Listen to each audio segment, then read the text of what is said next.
Chechen Wars saw Russia rely heavily on air power in a brutal modern conflict. This video showcases every aircraft used in the Chechen Wars, categorized by role. Enjoy watching. Starting off with Russian fighter and ground attack aircraft. Sukhoi Su-25.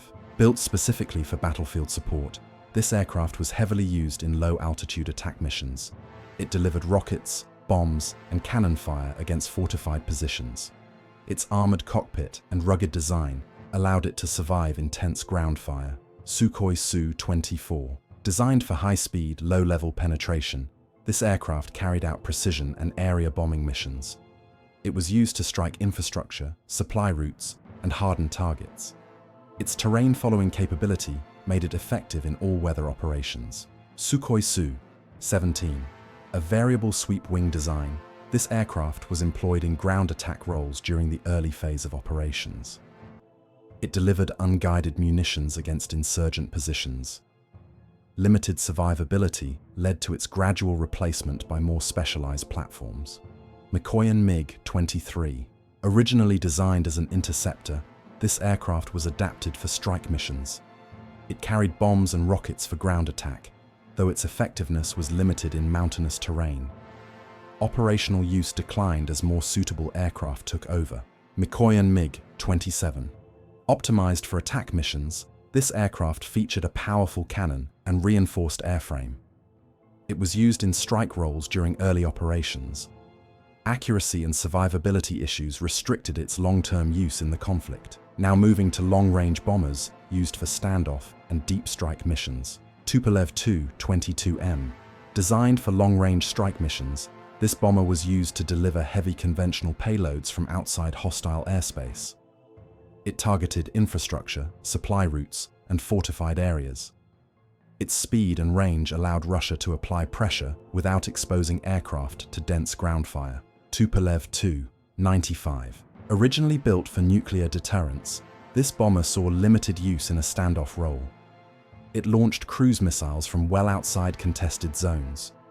Its presence highlighted the use of strategic assets even in regional conflicts. Tupolev Tu-160. The largest supersonic bomber ever built, this aircraft was used during the Second Chechen War for long-range precision strikes. Launching cruise missiles from safe distances, it demonstrated Russia's ability to project strategic firepower without direct battlefield exposure. Next up, moving men and machines. Logistics and sustained operations aircraft. Ilyushin Il-76. This heavy transport aircraft formed the backbone of Russian airlift operations. It carried troops, armored vehicles, ammunition, and supplies directly into the conflict zone. Its ability to operate from rough airfields made it critical for sustaining long-term operations. Antonov An-12. An older but reliable transport, this aircraft supported logistics during the early phases of the war. It was used for moving personnel, equipment, and humanitarian supplies. Despite its age, it remained effective in medium-range airlift roles. Antonov An-26. Smaller and more flexible, this aircraft handled short-range transport missions. It supported troop rotations, medical evacuation, and supply flights between regional bases. Its versatility made it useful in difficult terrain and rapidly changing conditions. Turning to the eyes in the sky, intelligence and battlefield awareness aircraft. Sukhoi Su-24MR. Configured specifically for reconnaissance, this aircraft replaced weapons with cameras and sensors. It conducted high-speed, low-altitude intelligence missions over hostile territory. The data it collected was critical for planning airstrikes and tracking insurgent movements. Ilyushin Il-20. Designed for electronic and signals intelligence, this aircraft monitored communications and radar activity across the region. It operated from standoff distances, providing real-time intelligence to command centers. Its role was vital in coordinating air and ground operations. Switching to rotary wing warfare, helicopters that defined low-altitude combat and troop mobility. Mil-Me-24. Hind designed as a heavily armed gunship with troop-carrying capability. This helicopter became a symbol of Russian rotary wing warfare. It provided close air support, rocket attacks, and escort missions. Its armor and firepower made it effective, but also vulnerable in urban and mountainous terrain. Mil-Me-8. This helicopter served as the workhorse of Russian operations. It transported troops, supplies, and wounded personnel across the battlefield. Its versatility allowed it to perform transport, command, and even improvised attack roles. Mi-17, an improved variant, this helicopter offered better engines and performance in hot and high conditions. It was widely used for troop insertion and resupply missions. Reliability made it critical for sustained operations. Mi-26. As the world's largest operational helicopter, this aircraft carried heavy equipment, vehicles, and damaged helicopters. It enabled logistics that no other helicopter could manage. Its presence highlighted the scale of Russian airlift capability. Mi-28. Introduced late in the Second Chechen War, this helicopter represented a new generation of dedicated attack platforms. It was used in limited combat to evaluate weapons and sensors. These trials influenced future Russian attack helicopter doctrine. Kamov-Ka-50. This single-seat attack helicopter was deployed for combat trials rather than large-scale operations. It tested advanced avionics, coaxial rotors, and precision weapons.